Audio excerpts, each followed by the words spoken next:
During the summer of 2020, my partner and I embarked on a road trip from Colorado to Boise, Idaho, to visit his family and enjoy a camping adventure. The journey itself was long, spanning approximately 15 hours, so we decided to break it up by stopping to rest along the way. One particular destination I was eager to share with my partner was the natural hot springs in Spanish Fork, located deep within Diamond Fork Canyon. To reach the springs, we would need to hike for about 45 minutes from the parking lot. Despite the fatigue from being in the car for 7 hours, we were excited to stretch our legs and explore. However, our enthusiasm quickly waned when we arrived at the first parking lot, only to find the gate locked and a sign warning of fines for trespassing. It seemed that even the outdoors had fallen victim to the restrictions imposed by the ongoing COVID-19 pandemic. It was disappointing to say the least, especially since we had assumed that being an outdoor attraction, the hot springs would remain open. A further investigation on the government website revealed that a body had possibly been found at the springs, which explained the closure. It was a somber realization, and we decided to find an alternative plan for the evening. We drove back down the canyon road, searching for a suitable camping spot for the night. Many of the established campsites were closed due to COVID-19 or were already occupied by other campers. However, this didn't deter us, as we preferred more secluded and dispersed camping anyway. We randomly turned onto Road 338, hoping it would lead us to a promising location. The majority of the road was well-maintained dirt, and we passed a few potential spots near a creek, with a handful of other campers already settled in. However, we were seeking that special wow factor that makes a campsite truly memorable. As we continued driving, we eventually reached a dead end, with a fire mitigation road branching off to the right.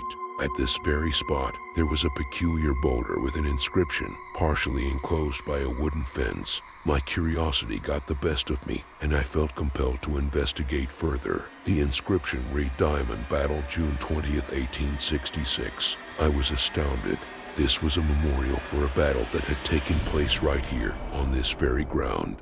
A mix of uneasiness and reverence washed over me as I contemplated the significance of this historical event.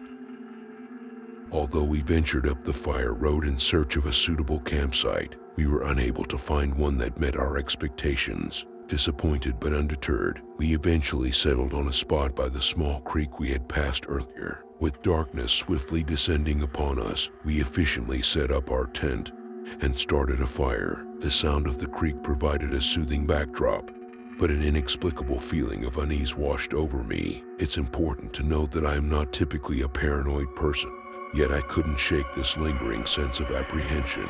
It felt as if something or someone was watching us from the woods across the water. As the night grew darker, this feeling intensified. I decided I no longer felt comfortable being out in the open and retreated to the tent to get some much-needed rest, while my partner remained outside to enjoy the crackling fire. Nestled in our sleeping bags, I listened to the now subdued sound of the creek, which seemed a bit more distant from the tent. As I began to drift off to sleep, I heard it, a faint chant accompanied by rhythmic drumming. My eyes snapped open, and I strained my ears to decipher the source of the sound over the babbling water. Though I couldn't make out the precise details, there was no denying that I was indeed hearing distant chanting and drumming. Simultaneously, I felt the ground beneath me tremble, as if a stampede of horses thundered down the road.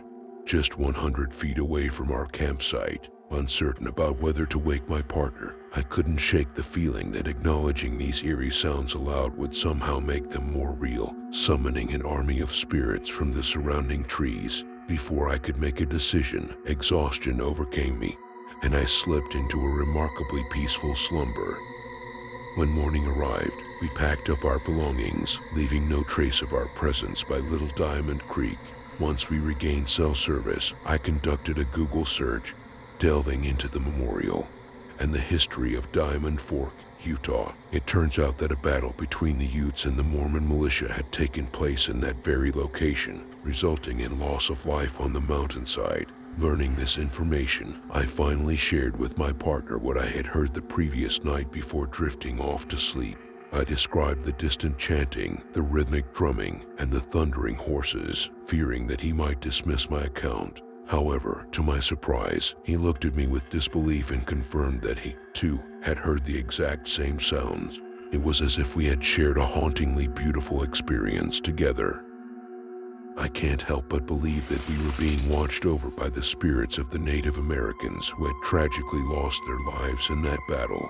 Their presence felt simultaneously strong, calm, and protective. If you ever find yourself traveling along Diamond Fork Road, I sincerely hope you take the time to visit and pay your respects to the memorial of the Diamond Battle. Who knows, perhaps the land spirits will watch over you as well.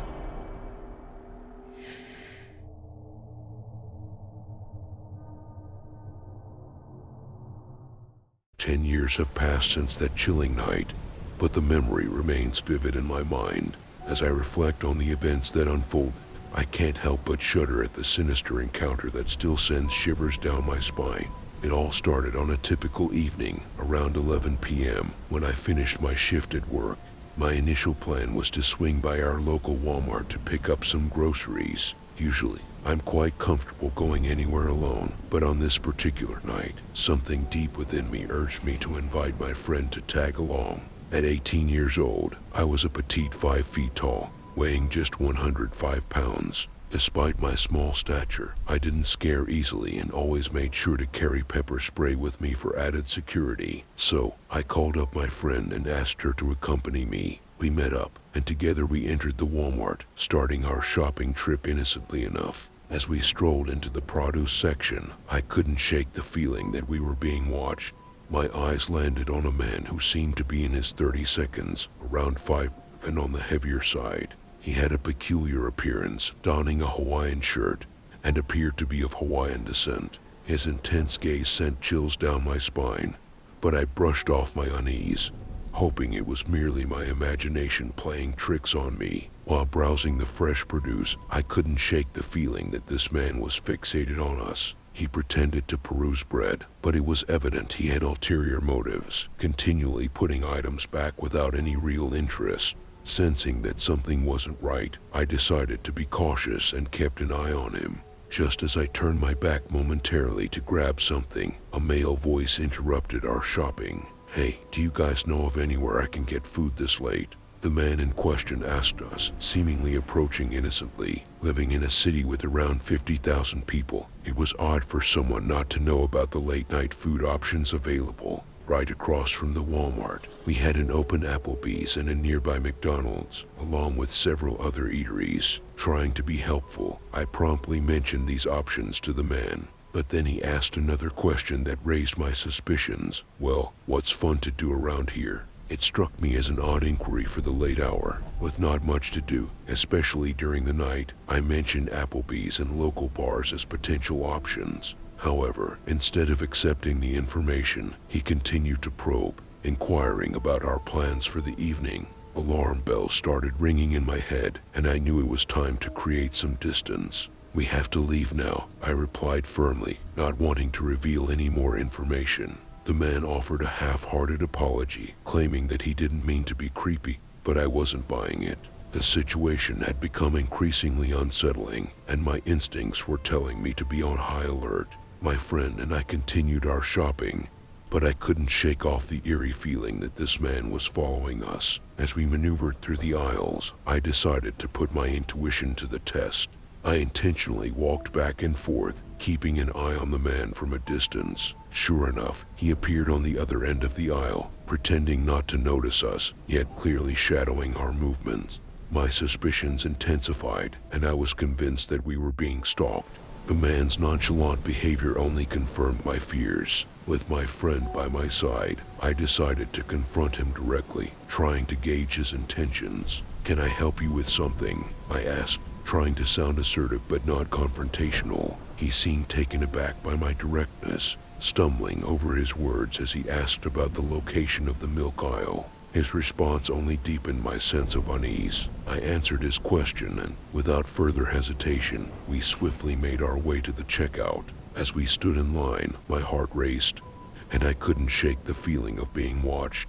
To my dismay, the man finished checking out right next to us, holding nothing but a pack of gum. His behavior was bizarre, and I knew that we had to leave the store immediately. Once outside, I thought we had escaped his clutches, but the night was far from over. As I left the parking lot in my car, my eyes caught a glimpse of him sitting on the trunk of his vehicle, watching people leave Walmart. The sight sent chills down my spine, and I knew we needed to get out of there fast. I didn't want him to see where we were going, so I quickly drove away and called the police, providing them with a description of the man and his license plate number. They assured me that they would look into the matter, but the fear and anxiety lingered long after the encounter. To this day, I wonder what his intentions were that night. Was he merely a lonely stranger seeking conversation? Or did he harbor more sinister motives? I may never know the truth, but one thing is for sure, the memory of that creepy Hawaiian shirt guy and his unsettling behavior will forever serve as a reminder to trust my instincts and stay vigilant, no matter how ordinary a situation may seem.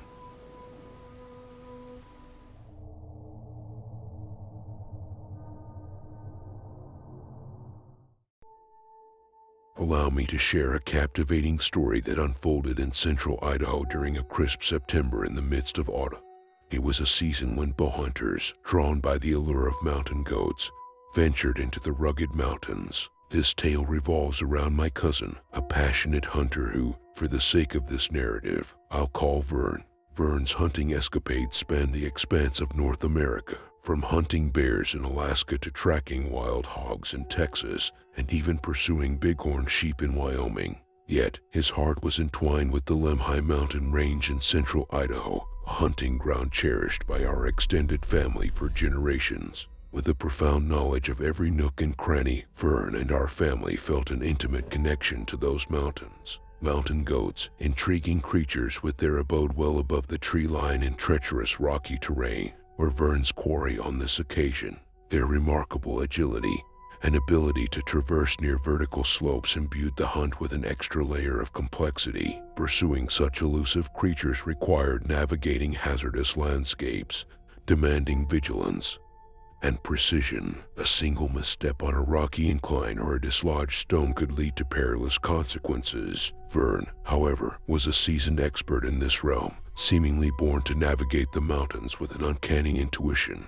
Vern's destination was the Hayden River area in the Lemhis, a region known to the locals and teeming with mountain goats. His journey commenced uneventfully as he ascended through the canyon. The air was imbued with a crispness that signaled the changing of seasons, his breath forming visible plumes in the chilly atmosphere. As the sun peaked over the mountaintops, Vern encountered a deer trail, a seemingly inconspicuous shortcut that diverged from his usual path. It was at this juncture that the unexpected transpired. A man materialized from behind a tree. Clad in light denim attire, the stranger wielded a small backpack and held an archaic hunting bow. Momentarily taken aback, Vern hesitated, attempting to gauge the situation and the origin of this enigmatic figure. The man waved fervently with both arms, one of them cradling the bow, signaling for Vern to follow him. Responding with a wave of acknowledgement, Vern reciprocated the gesture. While the man's physical appearance seemed ordinary,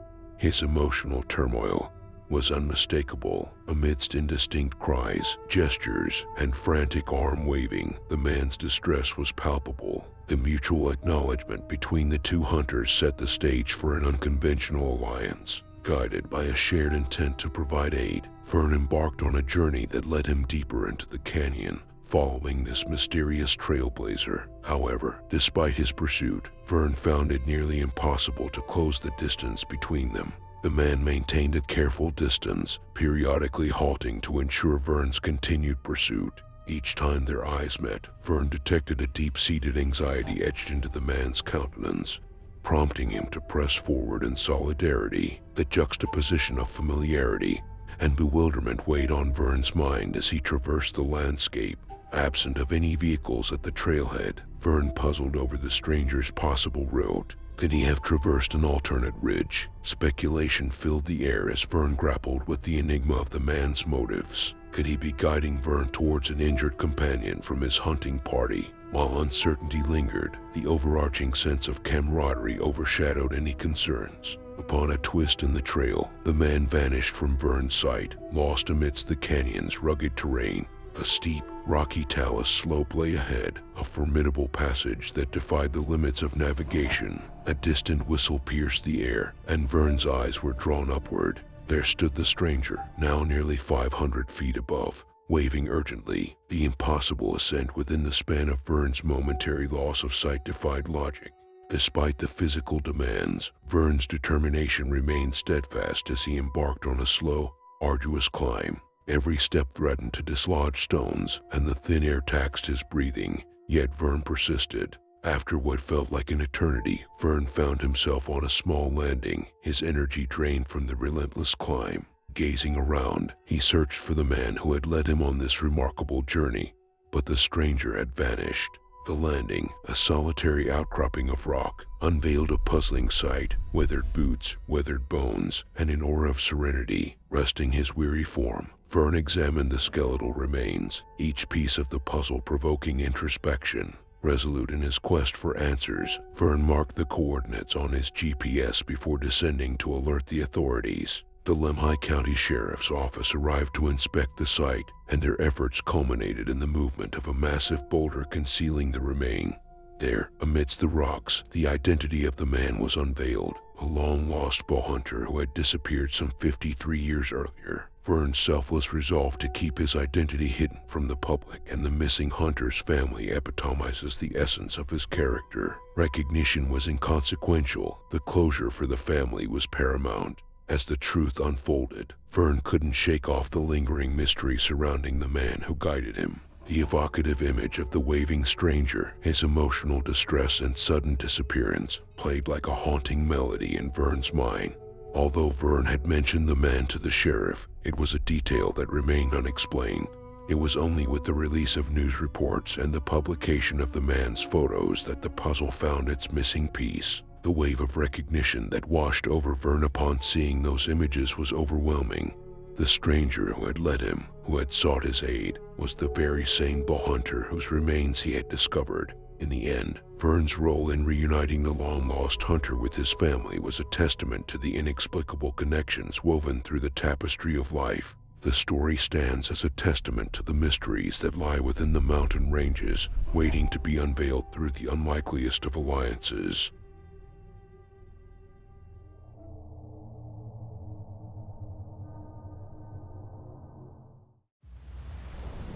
I live in Austin, Texas, where we have a large metropolitan park in the northern part of the city. It spans nearly 300 acres and offers a variety of trails for mountain biking and hiking, along with a creek that runs through it.